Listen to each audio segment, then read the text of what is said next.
ఎన్ని పగడ్బందీ చర్యలు తీసుకున్నా కానీ రేషన్ బియ్యం అక్రమ రవాణాకు అడ్డుకట్ట పడటం లేదు. అక్రమార్కులు ఏదో ఒక మార్గంలో దందాను కొనసాగిస్తున్నారు.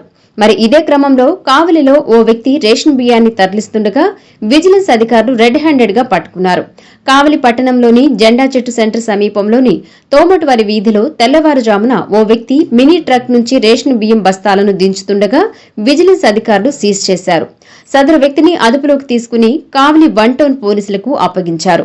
దాదాపు 151 బస్తాల రేషన్ బియ్యం పట్టుకున్నట్లు విజిలెన్స్ అధికారులు తెలిపారు.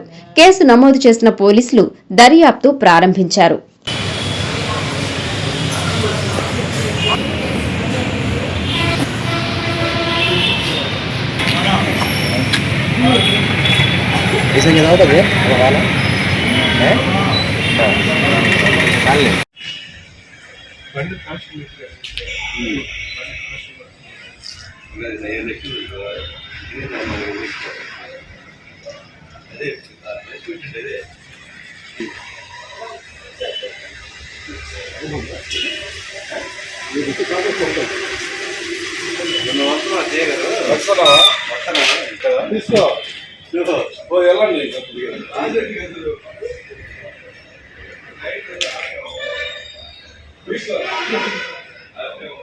Please,